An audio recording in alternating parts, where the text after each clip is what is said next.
اعوذ باللہ السمیع العلیم من الشیطان اللعین الرجیم بسم اللہ الرحمن الرحیم الحمد للہ الملک الحق المبین المتصاغر لعظمتہ جبابرة الطاغین المتخاضع لکبریائہ عتاة المتمردین المعترف بربوبیتہ سائر الخلق اجمعین والصلاة والسلام والتحیۃ والاکرام علی اشرف النبیین وخاتم المرسلین سیدنا و مولانا ابی القاسم محمد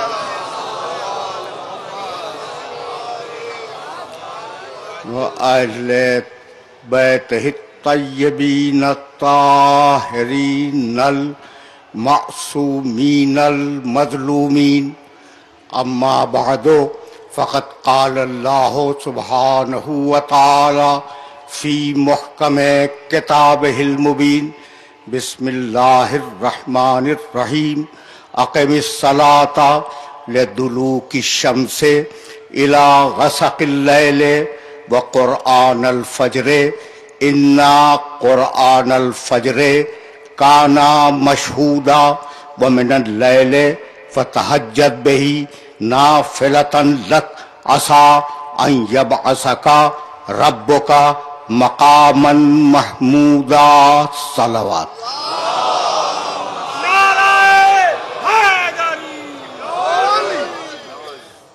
عزیزان محترم، مقام محمود اور صدق و حق کے عنوان سے ہم نے جس سلسلہ گفتگو کا آغاز کیا تھا وہ اپنے 8ویں مرحلے میں داخل ہو گیا. یقیناً مقام محمود قرآن کی ایک اصطلاح ہے، اور اس اصطلاح کا مفہوم یہی ہے کہ قیامت کا دن میرے نبی کو مسرد شفاعت پر متمکن کیا جائے گا. لیکن مقام محمود کا لفظ اپنی وسعتوں کے ساتھ کوئی عجیب قسم کی نشاندہی کرتا ہے، اور وہ نشاندہی یہ ہے کہ میرے نبی کی زندگی کا ہر لمحہ مقام محمود ہے.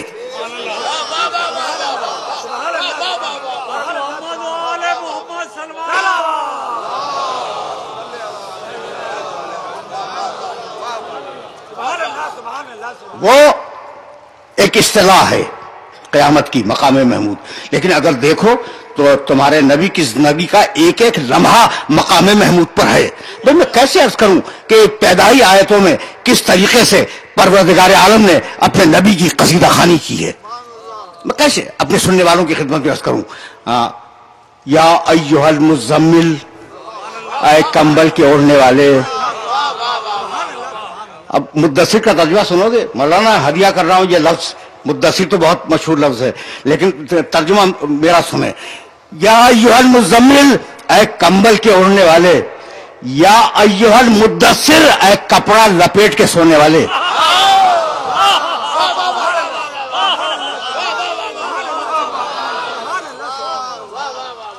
دیکھو، یعنی کمال ہے، خدا کی قسم کمال ہے. اتنا پیار تو کسی نبی کے ساتھ نظر نہیں آتا.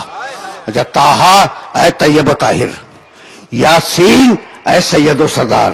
کتنے خوبصورت الفاظ سے اپنے محبوب کو یاد کر رہا ہے. کیا یہ مقام محمود نہیں ہے؟ بھئی یہی تو مقام محمود ہے. بسم اللہ الرحمن الرحیم. والضحیٰ واللیل اذا سجیٰ ما ودعک ربک وما قلیٰ وللآخرۃ خیر لک من الاولیٰ ولسوف یعطیک ربک فترضیٰ. حبیب، دن کا اگر وقت ہو یا رات کا اندھیرا ہو، ہم تجھے کبھی اکیلا نہیں چھوڑتے.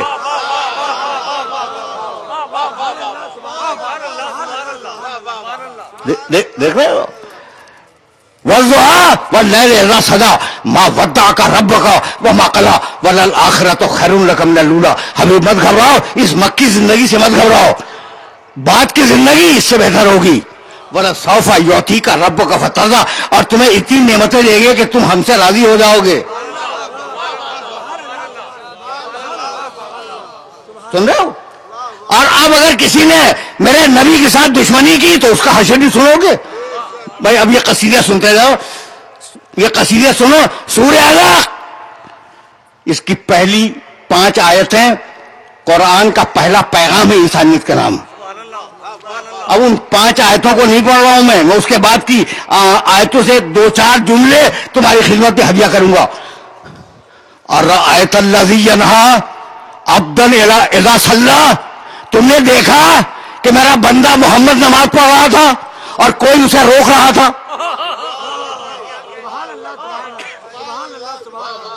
سن رہے ہو؟ سن رہے ہو؟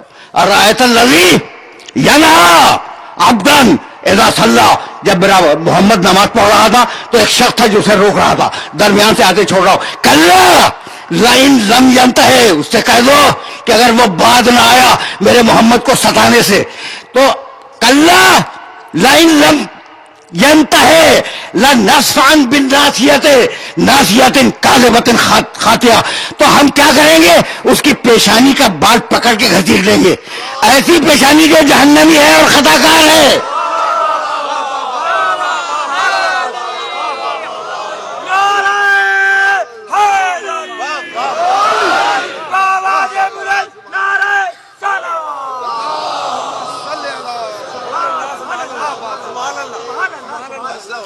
یہ مقام ہے میرے نبی کا مقام ہے محمود، اسے سمجھ رہے ہو؟ اور اب واضح سورہ،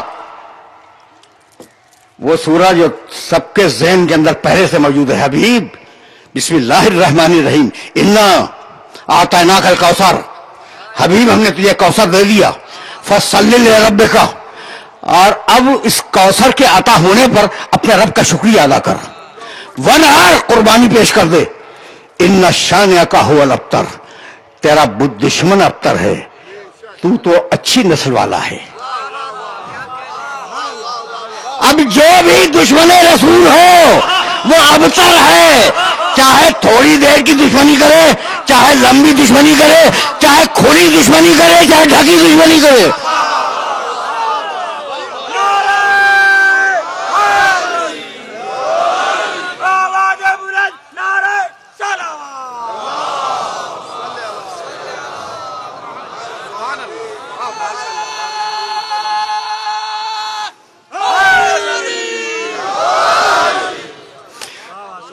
بھائی عجیب، یہ کچھ مقامات تھے کہ میں نے چاہا کہ اپنے سننے والوں کی خدمت میں ان مقامات کو ہدیہ کر دوں. بہت ہیں ایسے مقامات، بہت ہیں، لیکن مجھے تیزی کے ساتھ آگے بڑھنا ہے اور سلسلہ فکر کو ذرا سا آگے چلا جانا ہے. اب ہم اپنے موضوع کے آخری کناروں سے قریب ہو رہے ہیں، تو اب یہ جی چاہتا ہے کہ تھوڑی سی گفتگو ہو جائے اور موضوع مکمل ہونے میں آسانی ہو جائے.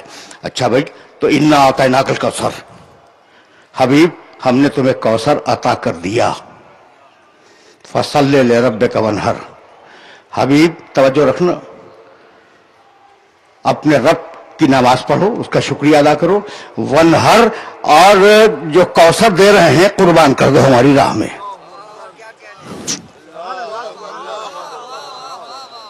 لوگ سمجھیں گے کہ اس کی نسل ختم ہو گئی، لیکن ان شانئک ھو الابتر، نسل دشمن کی ختم ہوگی، تیری بڑھے گی.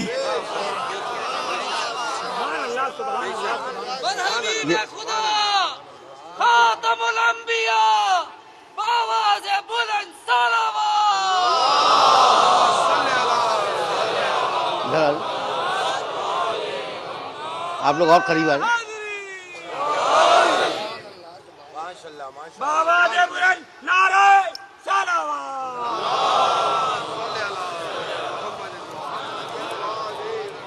دور چلیں گے بھائی، بہت دور چلیں گے، لیکن یہ جملے تمہارے ذہنوں کے اندر محفوظ ہو جائیں. نسل رسول چلے گی چونکہ کوثر ہے، اور دشمن ابتر ہوگا. ابتر کے معنی معلوم ہے؟ بے نسل، جس کی نسل نہ رہے. حبیب تو کوثر ہے، تیرا دشمن ابتر ہے، اسے ذہن کے اندر رکھنا. اور اب ایک ایسی آیت پڑھنے جا رہا ہوں جو میرے ہر سننے والے کے ذہن میں موجود ہے، لیکن مقام محمد عربی یہ ہے مقام محمود. ان اللہ و ملائکتہ،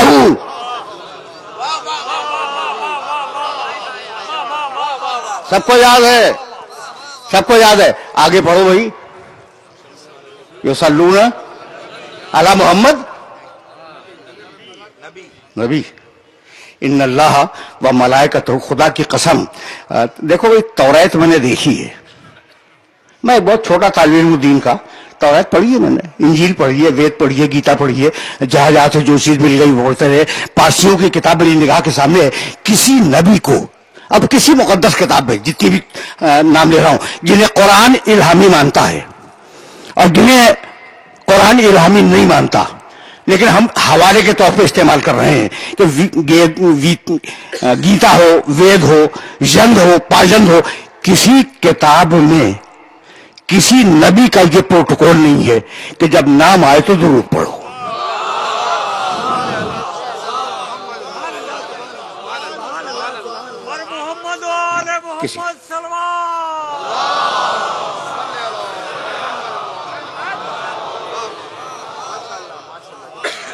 میں نے نہیں دیکھا کہ اگر موسیٰ کا نام آئے تو درود پڑھو، عیسیٰ کا نام آئے درود پڑھو. نہ توریت میں ہے، نہ انجیل میں ہے. داؤد علیہ السلام کی زبور میں بھی نگاہ میں ہے. ایسا نہیں ہے کہ اگر داؤد کا نام آئے تو ان کے لیے درود پڑھو. تنہا میرا نبی ہے جس کے لیے پروردگار نے کہا ان اللہ و ملائکتہ یصلون علی النبی. اچھا، اللہ اور اس کے فرشتے محمد پہ درود بھیجتے ہیں. درود کے معنی رحمت نازل کرنا ہے، محمد تو نہیں ہے. اچھا،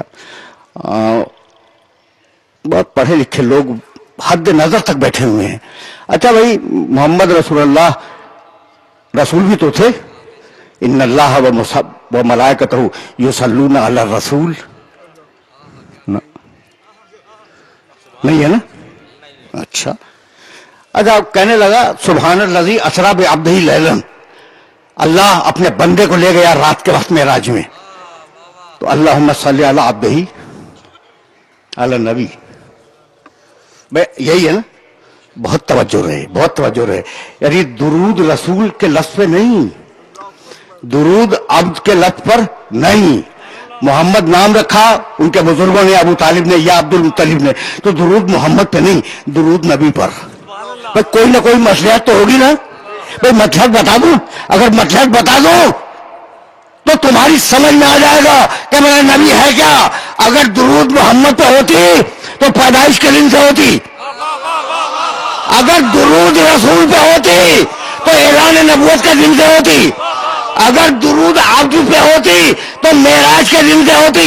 یصلون علی النبی، نبی جب سے ہے. کنت نبیا وآدم بین الماء والطین.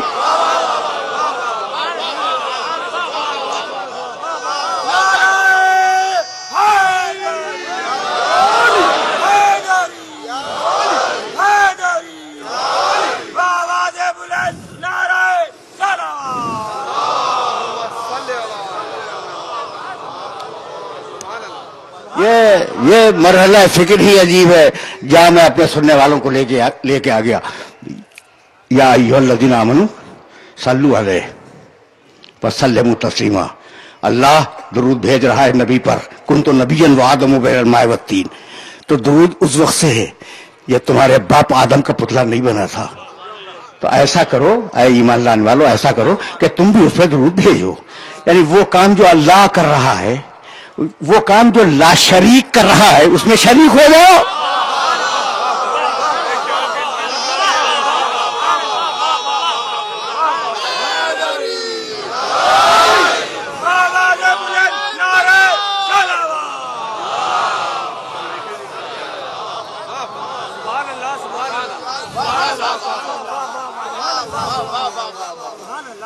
اب سمجھ میں آیا مقام محمود؟ نام آئے تو درود آئے. اس مقام کو کہتے ہیں مقام محمود. بہت توجہ رہے. تو اب مقام محمود سمجھ میں آیا ہے نہیں؟ مقام محمود اس کیفیت کا نام ہے کہ جب دنیا میں ہو تو وسیلہ ہو، آخرت میں ہو تو شفیع ہو. مولانا اب یہاں تشریف لیں.